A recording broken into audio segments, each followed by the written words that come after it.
What's going on, guys? This is Empty Box, and this is GT Legends, where we're picking up where we left off. But before we begin, I want to say I'm glad to see that this is getting a somewhat positive reception here on this channel. Really glad to see that you guys seem to be enjoying it, and hopefully that continues, because this game's just a heck of a lot of fun. One of the common questions I've seen already is, why am I playing GT Legends and not, Power and Glory for GTR2 or Historic GT and Touring Car for R Factor 1? Which I do play those as well. It's just a case of GT Legends is GT Legends, and even though those mods are often better in a physical sense and they're more fun to drive as well, it's not the same. Okay, it's different. But let us go ahead and jump into the game. We do have a single make Cortina challenge available, but given the fact that the first race is at Monza Junior and the Lotus Cortina, I figure we'll put a little bit of diversity in here. We're going to have to do this series eventually. I say that like that's a bad thing because, the Cortina is totally not fun to drive. Jokes, but just for the sake of diversity, we're going to go ahead and do the David and Goliath challenge, where we're going to have a 3-round season of 5-lap races at Magny-Cours National, Hockenheim Short, and Mondello Park Short. And, well, we could use the Cortina, but we're going to go with the little Abarth 1000 TC, which I fully expect to get absolutely destroyed at Magny-Cours, because those straights, man, they go on forever, especially when you only got 124 horsepower. So, let us begin. I'm going to stick on the professional difficulty and load up the game, and I'm going to go ahead and run some practice, run some qualifying, and, well, we'll get onto the grid. Alrighty, we have landed this little thing up in 7th position on the grid. This is going to be an uphill slog for sure. This is pretty much assuredly the most difficult race in the championship with this car. So we really just need to make sure we get as good of a result as we possibly can.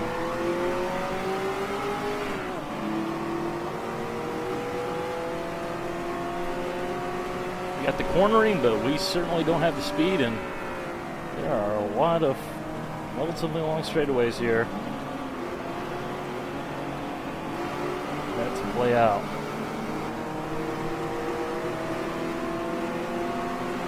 Well, the good news is there are several braking zones where this car can claw back some time. For example, coming up here, probably the heaviest braking zone on this course.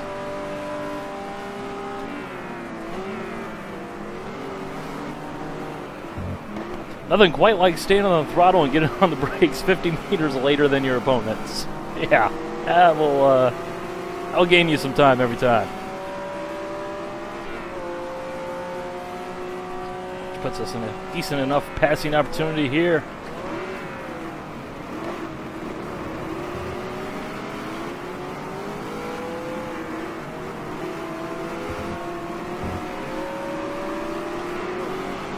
Doesn't matter anyways, because he's just going to rocket off into the sunset. Quite literally, as we got this nice late evening lighting going on.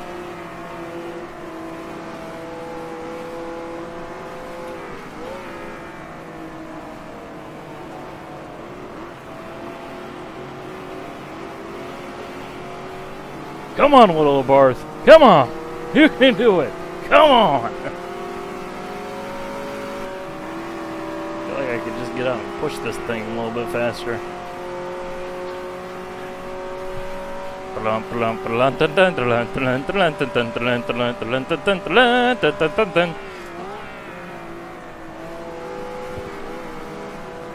No? I thought it was funny. I kind of got my arms like elbows out driving this thing, which I can guarantee you in a car this small just it would not work at all.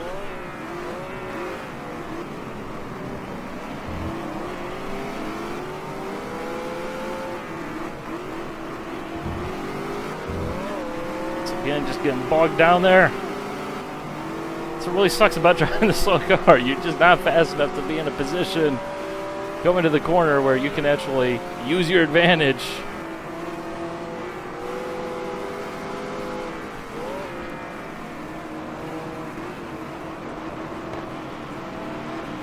we'll just go ahead and squeak on up the inside. Ain't gonna matter at all, but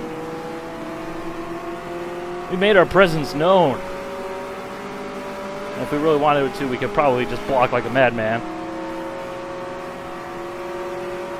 Maybe get a bump draft. Bump draft would be nice.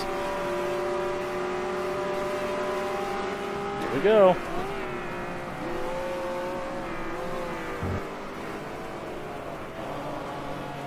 I'm pretty sure the car becomes airborne like 3 times in that one section right there. Maybe only 2, but 3 sounded cooler. So just roll with it.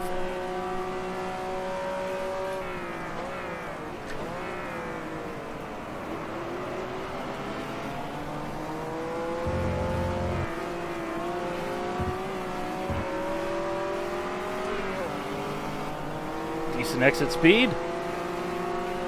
Might be able to squeak by in the right-hander.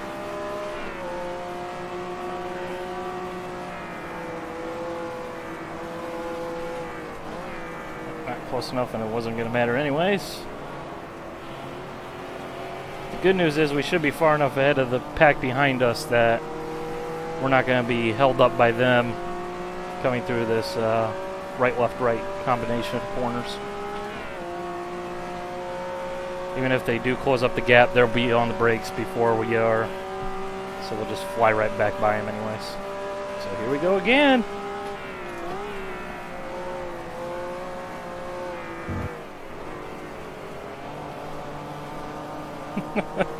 Just fling it into the curbs. Just throw it in there with reckless abandon and blatant disregard.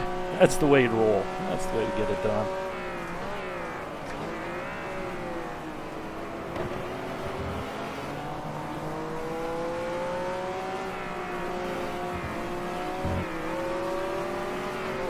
I really could be a little bit more aggressive over the curbs there, but kind of feel like that'd be kind of a little bit too cheaty, if you will.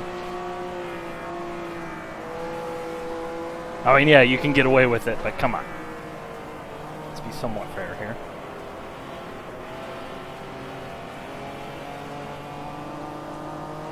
And that yellow car up there seems to have dropped off a bit. Not sure what's going on there. We are on the final lap now, so this section here is going to become very important, so it's time to roll them bones.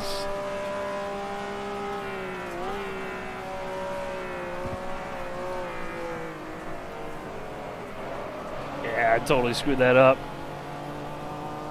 Tried to brake a little bit earlier, hit the curbing that's to the right for the, what is it, the Adelaide hairpin, and just squeak by, but that wasn't going to work.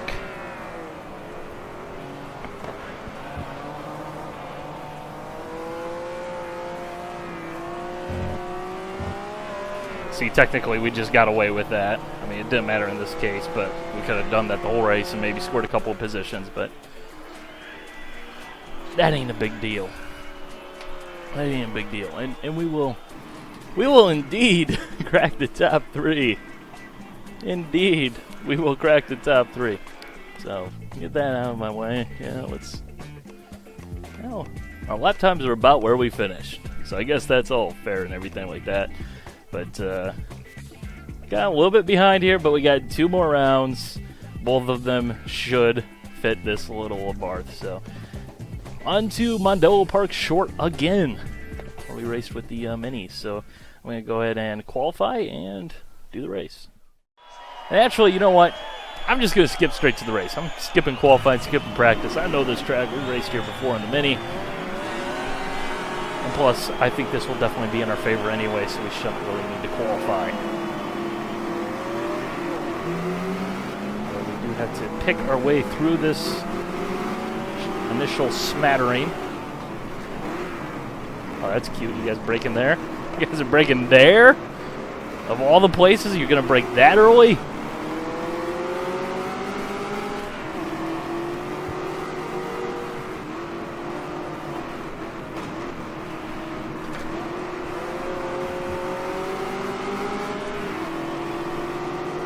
We can do this.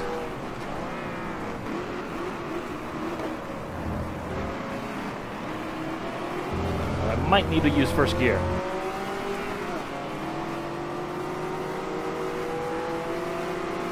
Searching for a way by. Too bad you're a dumb AI.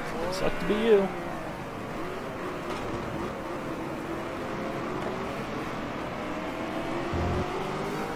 This engine just doesn't quite have the same pull that the Mini does.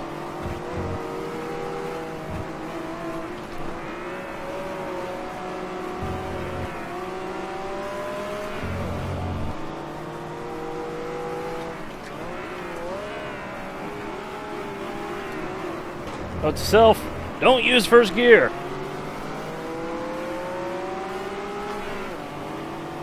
First gear, no dice. Second gear, gets the job done.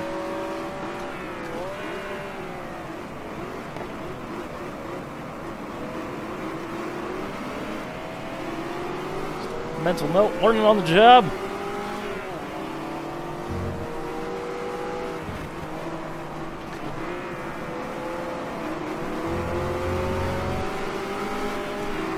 Good thing about such a small car, there's always room at the apex. Even when there shouldn't be room, there's still room.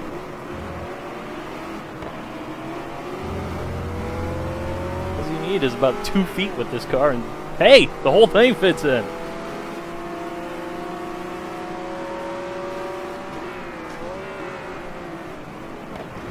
I have a feeling that comment is going to end up getting taken out of context.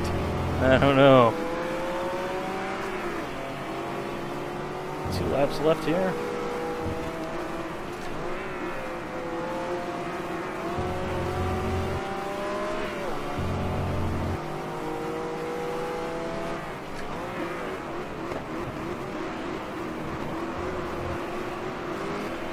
Dude, I think your car's smoking a little bit there. You might want to, you know, check out the way it's running. I'm just saying.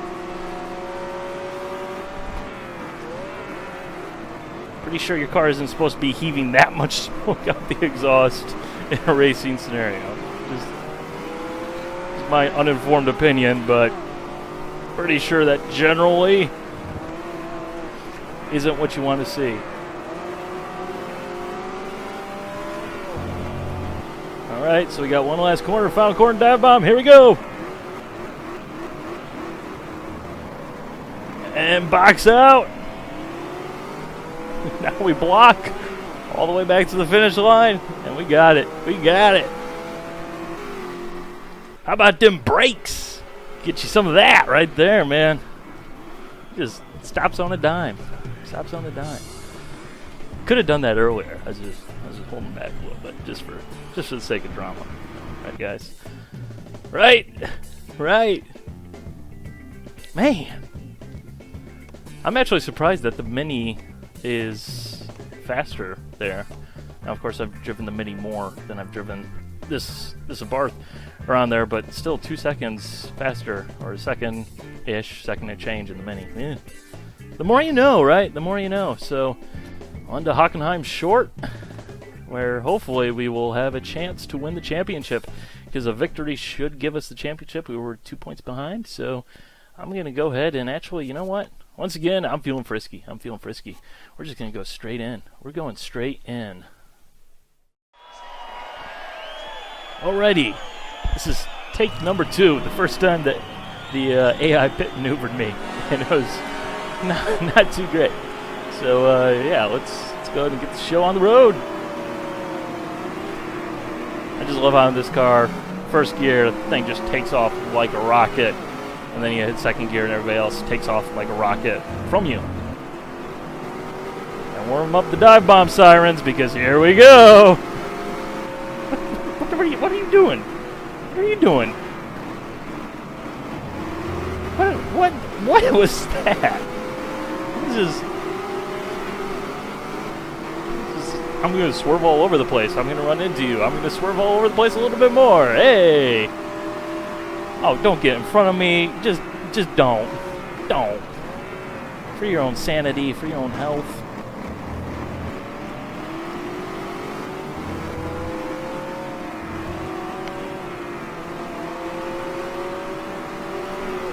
Again, I'm pretty sure as big and heavy as the Falcon is versus as small and tiny as this car is, probably didn't even notice.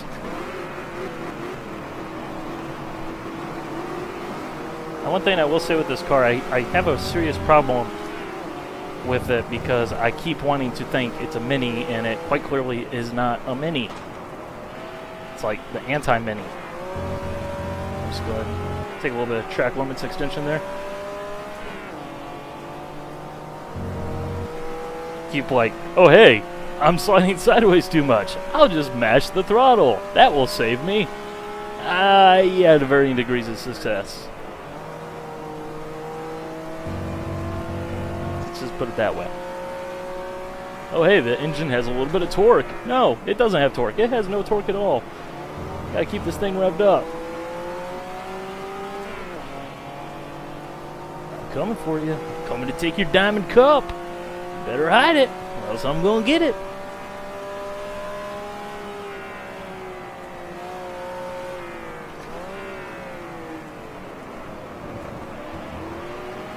There we go, nailed that corner.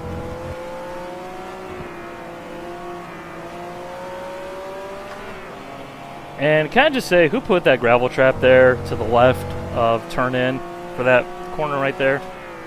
So whoever did it was one devious guy. Like, seriously, just... That is the most deviously placed gravel trap in the history of gravel traps. Just get you every time, man. Just gotta pay attention to it.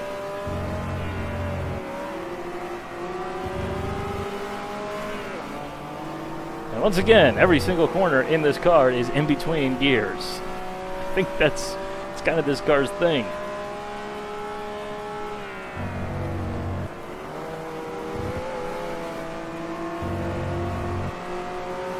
Get you.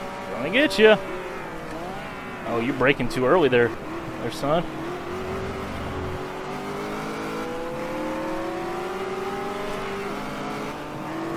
Oh my goodness.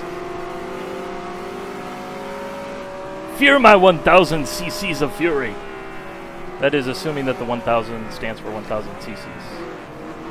I'm guessing it probably does, although someone's probably like raging at me that I don't know some car that I will never see ever. Although it is pretty cool. I mean, they have an engine hanging out the back of the thing. That's just radical, man.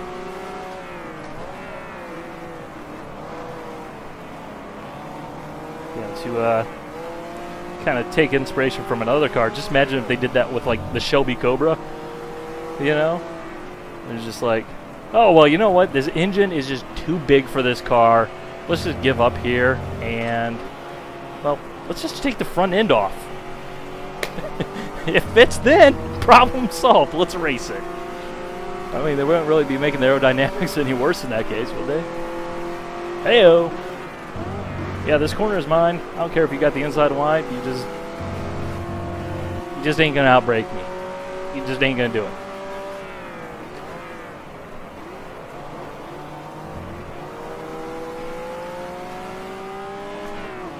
Although I think the more time I spend with the car, this car in particular, because I never really drove this car all that much, the more it kind of feels like a very small 911 here, which makes sense, but kind of flick it into the corner.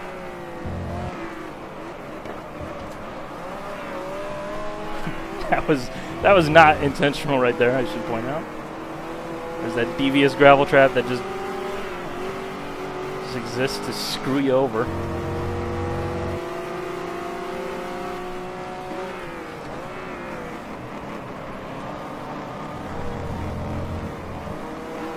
Got to kind of get it canted over on the outside rear tire and just, you know, for lack of a better term, pop a squat and go. That's what this thing does.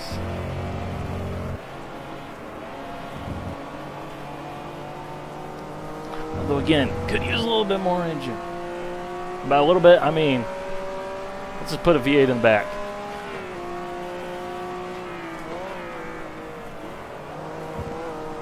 That's the American way of solving every horsepower-related problem. Throw a V8 into it. It's true. Unless you're talking airplanes. That's a whole different story entirely. I mean, You know how you can make a Bugatti Veyron faster? Put a V8 in it. Seriously. Simple as that. I would say, you know how you can make a top fuel dragster faster? Put a V8 in it. But they already use V8s because V8s are superior. Unless it's AI driving the V8 and a human driving the non-V8. But see, that's how things work. I mean, V8 supremacy is a thing. Seriously. America, yeah.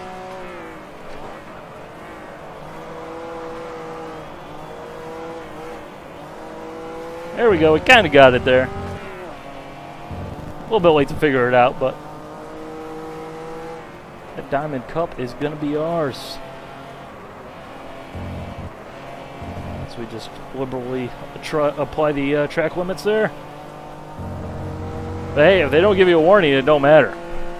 I mean, that's just like real world racing. You know, if they don't actually say, hey, yeah, no cut tracks, no track limit violations, doesn't matter. Just keep taking more room until eventually they say something. That's how it works. It's a great scenario that we have here in modern times, is it not? But check them lap times. Oh yeah, fastest lap. Fastest lap, and we beat Mr. Bacon, which is the perfect name for a guy driving a Ford Falcon in a road racing series. Mr. Bacon. And that championship is ours. And we got ourselves a convenient Ford Mustang. Convenient Mustang is convenient because we need one of those for one of the next cups to do. But we got yet another Diamond Cup and 30,000 more credits to go along with it. That's going to wrap up David and Goliath.